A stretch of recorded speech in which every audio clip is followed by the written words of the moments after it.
Fala, seu bisonho, sua bisonha, vamos dar prosseguimento aqui às aulas de Direito Penal e agora a gente vai falar sobre o princípio da insignificância, ou chamado também de crime de bagatela. Você já ouviu essa palavra em algum lugar? Bagatela? Eu também não, estou ouvindo depois que eu comecei a estudar, beleza? Vai lá no slide e vamos dar continuidade aqui ao estudo do Direito Penal, beleza?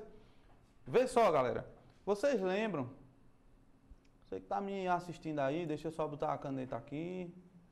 Ó, você que está me assistindo, você lembra que a gente está estudando os princípios derivados do princípio da intervenção mínima, beleza? Então a gente já estudou aqui subsidiariedade, fragmentariedade, lesividade, adequação social e agora a gente vai estudar o princípio da insignificância ou crime de bagatela, beleza? Olha aqui para mim que eu quero te explicar uma coisa. Vê só, o princípio da insignificância também impõe limites ao direito penal. Todos os princípios, né, são a base do direito e impõem limites. Porém, esse daqui diz o seguinte: se o fato for muito ínfimo, muito pequeno, muito besta, o direito penal não deve agir, ainda que ele queira, né? Pode ser até possível aplicar o direito penal, mas não é razoável, não é adequado, não é necessário naquele momento aplicar o direito penal. Porque o direito penal só age para proteger os bens mais relevantes, ou quando há uma relevante lesão ou ameaça de lesão ao bem jurídico tutelado. Vocês aprenderam isso? Para a gente enquadrar algum fato como sendo insignificante, tem que saber os requisitos criados pelo STF e pelo STJ, beleza? Esses requisitos, o STF e o STJ costumam chamá-los de vetores do princípio da insignificância, tranquilo? Tá aqui, ó, vetores criados pelo STF, pelo STJ. Vê só, galera. É um dos princípios mais cobrados em provas de concursos, né? E na OAB. Então não importa o que você vai fazer. Vai fazer uma prova que cai direito penal e cobra princípios, se liga no princípio da insignificância, que ele é muito cobrado, beleza? Diz exatamente o que eu falei, ó, não deve ser utilizado para tutelar coisa ínfima, coisa pequena, coisa besta. Muitas das vezes é até possível a aplicação do direito penal, mas não é razoável, nem necessário tal aplicação. Tranquilo? Aí vê só. O princípio da insignificância, ele deve ser observado juntamente, conjuntamente com os postulados da fragmentariedade e da intervenção mínima. Professor, eu não entendi, foi nada. Olha para mim, bisonho. Vê só. A gente está estudando os princípios que derivam da intervenção mínima. E a intervenção mínima diz que o direito penal não deve se meter em qualquer coisa, apenas quando a coisa for feia. Apenas quando for altamente relevante, beleza? Isso é a intervenção mínima. E a fragmentariedade diz que o direito penal não deve se preocupar com tudo que acontece na sociedade, apenas com aqueles fragmentos importantes para a vida social. Então, se a questão falar o seguinte: o princípio da insignificância deve ser analisado conjuntamente com a fragmentariedade e a intervenção mínima do Estado. Tá certíssimo. Tem tudo a ver, certo? É por isso que eu prefiro estudar esses 5 como sendo derivado da intervenção mínima. Alguns livros vão dizer que cada um desses é um princípio diferente.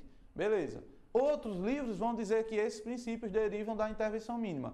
Não quer saber qual é o livro que você está estudando. Estude pela aula do professor Everton Mota, que lá na prova você vai aprender a marcar o X ali, se está certo, se está errado, e você vai conseguir conquistar o seu cargo, a sua tão sonhada farda, beleza? Volta para o slide e vamos conhecer agora quais são os vetores do princípio da insignificância. Olha lá, ó. Para memorizar, você pode usar essa palavrinha aqui, ó, Mari mais VS. Porra, é isso, professor.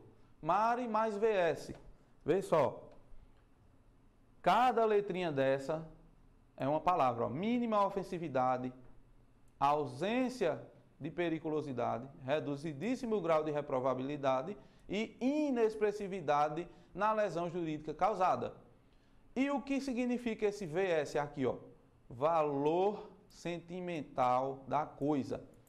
Se liga, pessoal. São 4 vetores, ó. 1, 2, 3, 4 aqui em números romanos, beleza? São 4 vetores. Porém, os tribunais superiores criaram esse quinto aqui. A gente pode chamar de quinto vetor, pode, mas pode chamar assim de um requisito também.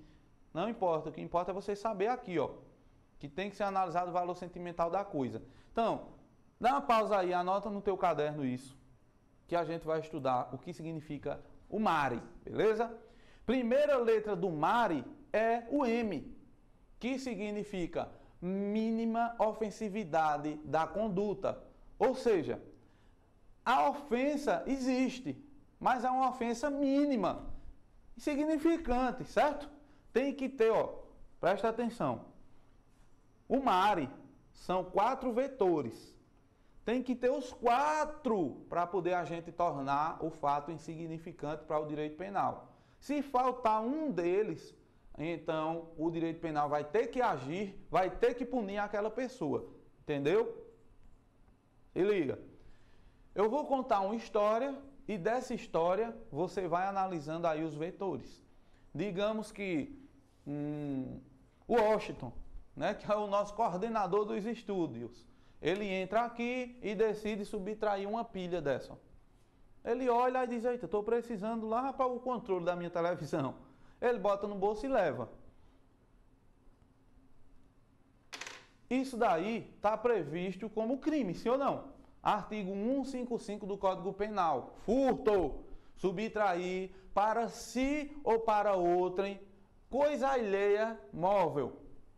Uma pilha é uma coisa alheia, é alheia porque é daqui do curso e ele foi lá e pegou. É móvel porque dá para você movimentar, tirar ela de um lugar para outro, certo? E ele subtraiu para si, para o controle da TV dele. Ah, professor, se fosse para o controle da TV da namorada dele, igual, subtrair para si ou para outrem. Coisa alheia móvel. Então, enquadrou perfeitamente no crime de furto. Mas eu quero que vocês analisem comigo. A conduta de Washington ofendeu aqui o patrimônio do CPEM? Claro que ofendeu. Ofendeu, mas essa ofensa foi relevante ou ela foi mínima? Foi uma ofensa muito grande ou foi uma ofensa mínima? Porra, para o patrimônio que o CPEM tem hoje, sei lá, R$1 milhão em patrimônio, essa pilha é o quê?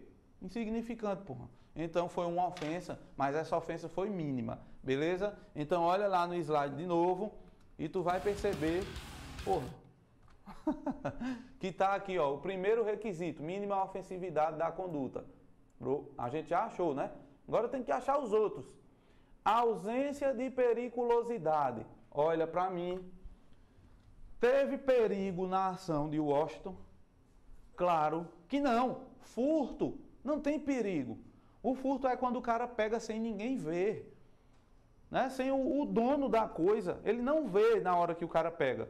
Então, furto não tem periculosidade. Não tem perigo no furto.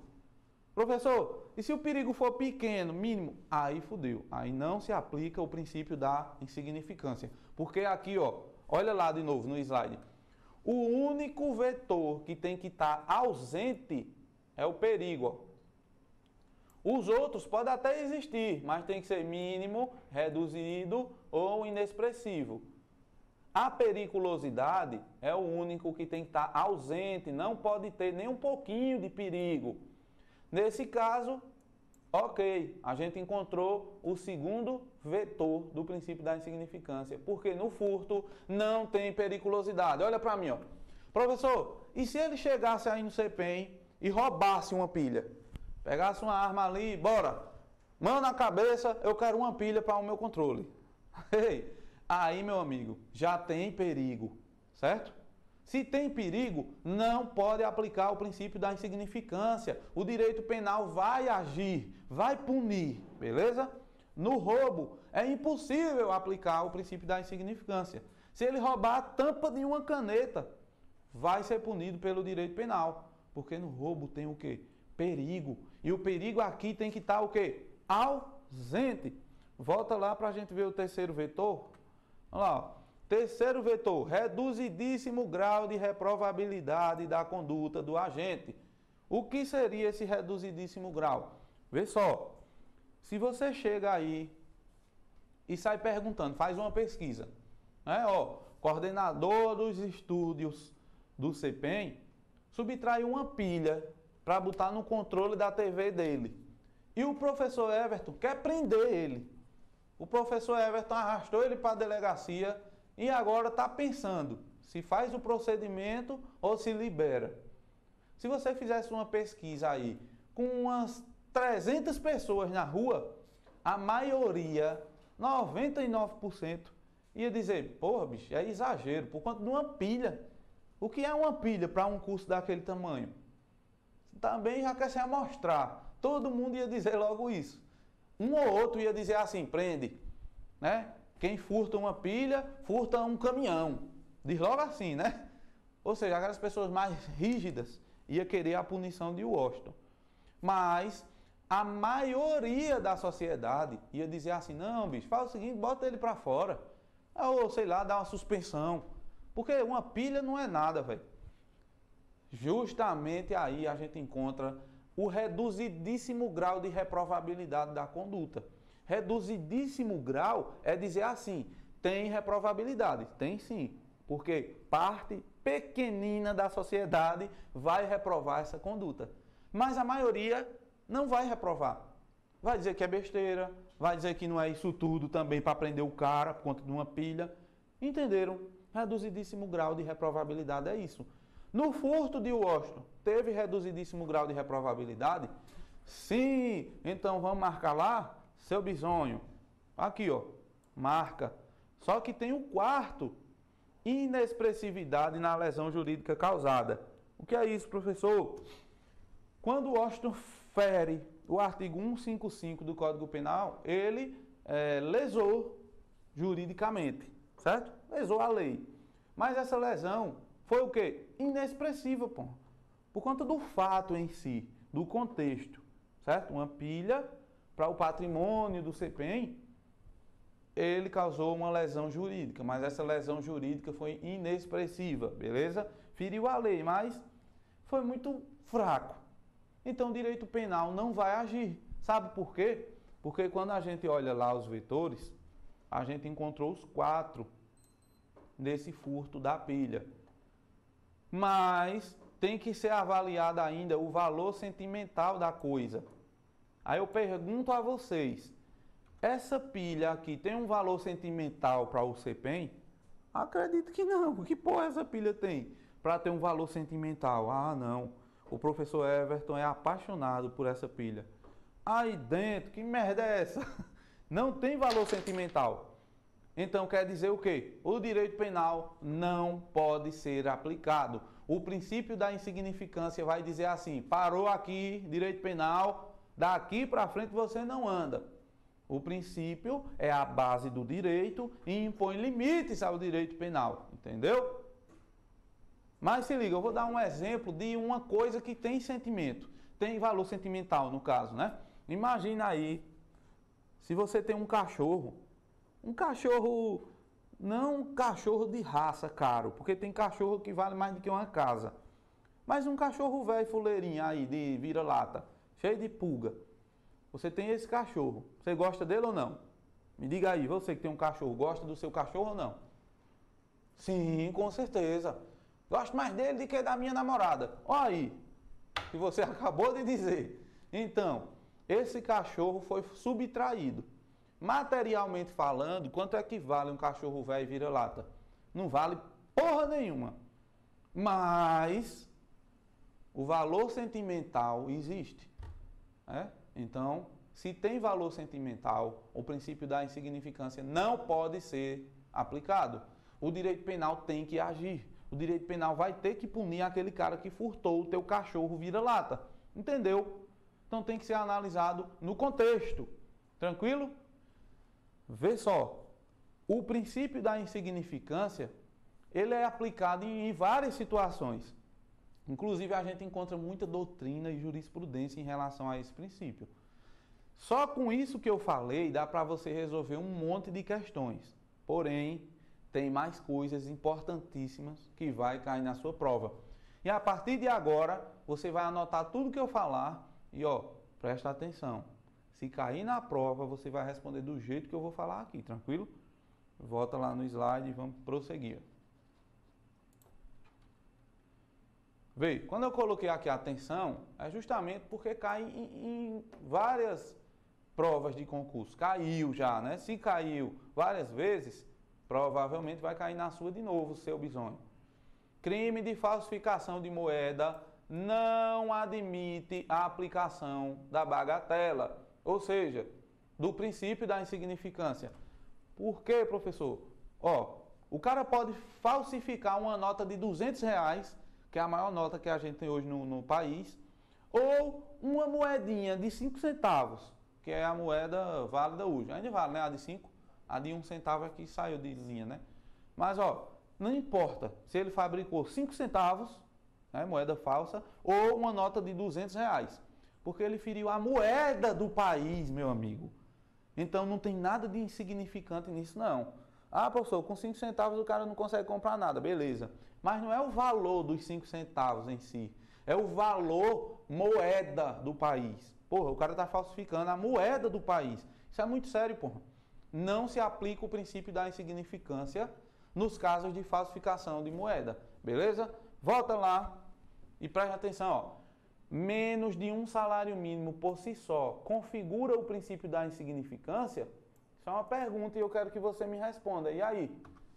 Se a coisa subtraída tiver um valor de menos de um salário mínimo, já é para aplicar o princípio da insignificância? Claro que não, seu bisonho. O salário mínimo não tem nada a ver com o princípio da insignificância. Ah, professor, mas eu vi um amigo meu. Foda-se seu amigo. O que importa é o que eu estou lhe dizendo para cair na porra da prova, beleza? O princípio da insignificância não tem nada a ver com o salário mínimo. Porque aí vai depender do contexto. Aí eu vou lhe contar outra história. Imagina aí um empresário mais rico que tem na sua cidade. Seja lá qual for. E eu pergunto a você agora. Um salário mínimo é o quê para esse cara? Que é o mais rico. Aquele que você olha assim e diz, pô, esse bicho é o dono da cidade. Não é nada, seu bisonho. Agora, imagina aquele senhorzinho aposentado que recebe um salário mínimo por mês. E ele tem que fazer a feira, pagar aluguel, pagar água, pagar luz, comprar o remédio. Tudo com um salário mínimo. O salário mínimo é significante para ele ou é insignificante? Isso mesmo, bisonho. É altamente significante. Então, vai depender do contexto. O salário mínimo por si só não quer dizer nada. Para alguns é insignificante um salário mínimo. Para outros é altamente significante. Então se liga, não é o valor da coisa em si, é o valor no contexto no geral. Tá entendendo? Segue o jogo. Crimes praticados por militares. Não é possível a aplicação do princípio da insignificância. Ei, se o cara é militar e ele comete um crime, automaticamente já tem a alta reprovabilidade da conduta. A sociedade reprova com força. Então, olha para aqui. Eu disse a vocês que o Washington, o coordenador do estúdio, subtraiu uma pilha dessa para o controle da casa dele. E ele se enquadrou perfeitamente no princípio da insignificância. Não é para subtrair não, hein? Mas imagine que tenha sido um policial militar. Eu convido um amigo meu que é PM e ele vem aqui e de repente ele olha a pilha e bota no bolso. Meu amigo, isso vai para o Jornal Nacional. Né? Só porque o cara é PM. Só porque o cara é militar, isso daí vai bater no Jornal Nacional. Policial militar subtrai uma pilha do estúdio de um determinado curso preparatório. Ou pode ser militar do Exército, da Marinha, da Aeronáutica, não importa. O que importa é, se é um militar, já existe a alta reprovabilidade da conduta. A sociedade em si vê o militar como sendo uma pessoa que tem que andar na linha, ele tem que ser muito certo. O cara vai logo dizer, pô, bicho, um policial se passar para subtrair uma pilha, velho. Imagina o que ele não faz na rua. Imagine quando ele pega dinheiro do tráfico. Imagina e sai imaginando e acaba que existe sim uma alta reprovabilidade na conduta. Então, se você é policial militar, cuidado, porque não se enquadra na insignificância. Ou militar das Forças Armadas também, beleza? Ah, professor, isso é preconceito contra os policiais militares. Porra nenhuma. Quem está dizendo isso não sou eu, não. A doutrina é a jurisprudência. É porque o militar em si, ele tem que andar na linha mesmo, porra. Diferente do civil, ó, um mulambo. É barba grande, brinco. Eu não uso brinco. É porque eu não gosto. Mas se eu quiser, eu uso brinco, eu uso colar. Quando eu estou de serviço, foda-se. O militar chegar com um colarzinho lá fardado, o comandante arranca. O militar chegar de brinco, que porra é essa, guerreiro? Chegar com cabelo grande, barba grande. Então o militar, ele já anda na linha. Qualquer besteirinha que ele faz, a sociedade já diz, tá fazendo merda. Aí o cara pode passar 30 anos fazendo tudo certinho. Quando ele pisa o pé uma vez fora, dá um vacilo, fudeu, acabou, o cara não presta, é ladrão, é corrupto, é a porra toda, beleza? Então se liga, militar tem que andar na linha automaticamente. Volta para o slide. Passa. Vê só, em regra, não se admite a insignificância nos crimes contra a administração pública. Essa informação aqui é importantíssima. Está lá na súmula 599 do STJ. O princípio da insignificância é inaplicável aos crimes contra a administração pública. STJ, Corte Especial, aprovado em 2017. Olha para mim. Qual é a regra? Anota. A regra é: o princípio da insignificância não pode ser aplicado aos crimes contra a administração pública. Essa é a regra, ponto. Se a questão perguntar isso, você vai dizer o quê? Tá certo, porra. Beleza? E o que são crimes contra a administração pública, professor? Você vai estudar lá na parte especial, certo? Tem lá um título dos crimes contra a administração pública. Aí tem outras divisões lá, né? Praticado por funcionário público contra a administração, praticado por particular contra a administração, e assim segue. Tranquilo? Mas, ó, vou dar alguns exemplos. Você já ouviu falar de corrupção passiva, corrupção ativa, concussão, peculato. O peculato se divide em peculato furto, peculato desvio, peculato apropriação. Professor, me dê um exemplo aí de qualquer um desses. Vou dar um exemplo de peculato furto. Imagine que agora fui eu que subtraí uma pilha. Só que essa pilha eu subtraí da minha delegacia. Eu, como policial civil, eu tenho a chave da minha delegacia, porra. Então, com esse acesso facilitado que eu tenho, eu vou lá de noite, não tem ninguém, eu olho, abro e pego lá uma pilha para o controle da minha televisão. Seria furto se eu não fosse funcionário público. Mas eu sou funcionário público e me aproveitei da função que exerço para ter um acesso facilitado à pilha. As instalações lá da Polícia Civil. Fui lá, subtraí a pilha. Isso daí não é furto, é peculato furto. Crime contra a administração pública, praticado por funcionário público. Não se aplica o princípio da insignificância. Ah, professor, quer dizer que o senhor seria punido pela pilha que subtraiu? Sim, eu seria punido pela pilha que eu furtei da delegacia, beleza? Porém, existe uma exceção, só uma exceção. Se o crime é de descaminho e o valor da mercadoria não ultrapassa 20 mil reais, aí sim pode ser aplicado o princípio da insignificância. Apenas no crime de quê? Isso, bisonho, de descaminho. O que seria descaminho? É quando você importa mercadoria sem os trâmites legais, sem pagar um imposto devido. Resumindo, é isso. Quando você importa mercadoria sem pagar imposto. Aquelas coisinhas que a galera traz do Paraguai para vender aqui no Brasil.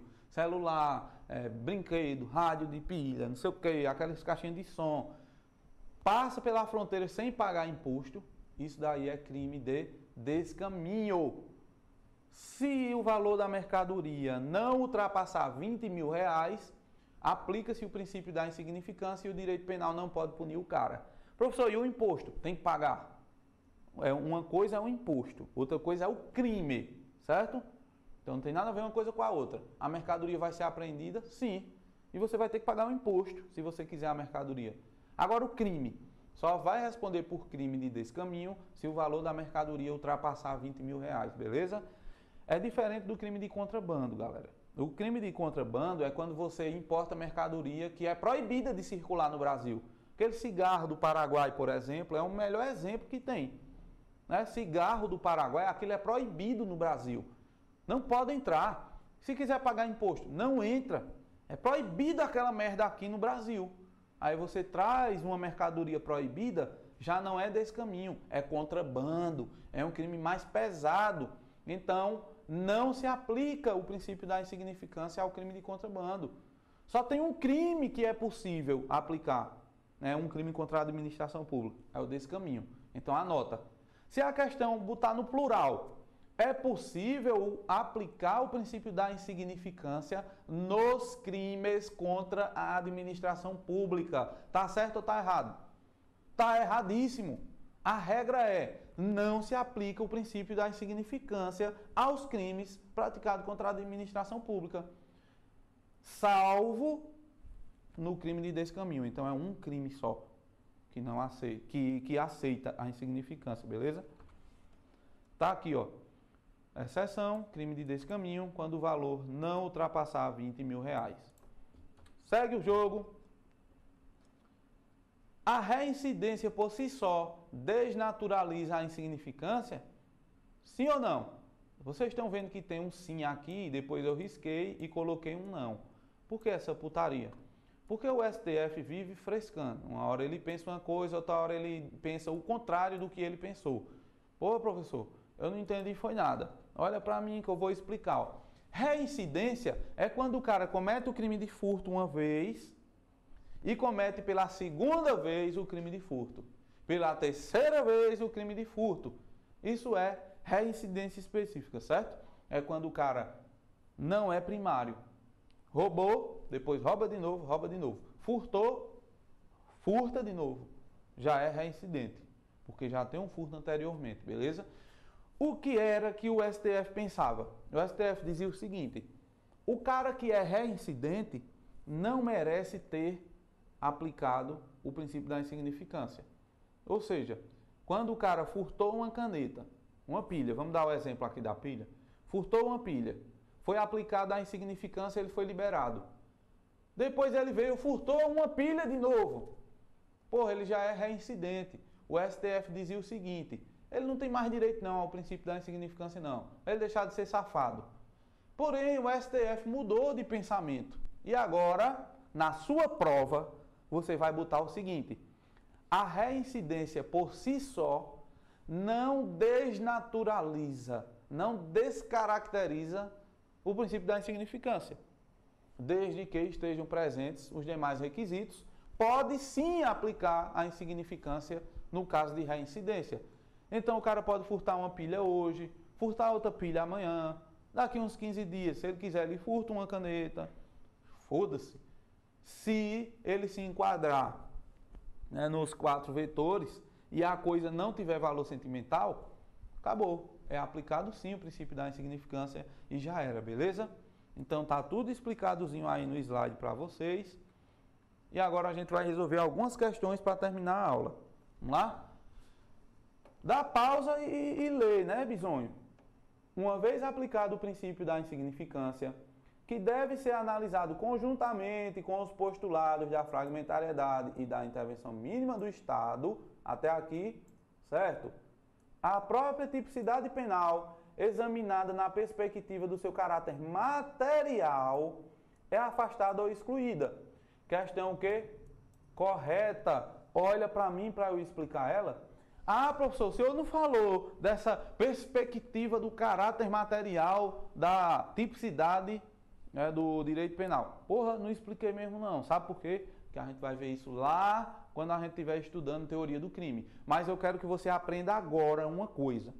O princípio da insignificância exclui o caráter material da tipicidade. O princípio da insignificância exclui a tipicidade material, porra. Professor, o que é tipicidade material? Eu não vou explicar agora, vou explicar na teoria do crime. Tem a tipicidade formal e a tipicidade material. A tipicidade material, vou adiantar, é a significância da conduta, é a relevância da conduta para o direito. Então, se tem relevância, significa que tem tipicidade material. Se não tem relevância, significa que foi excluída a tipicidade material, só isso.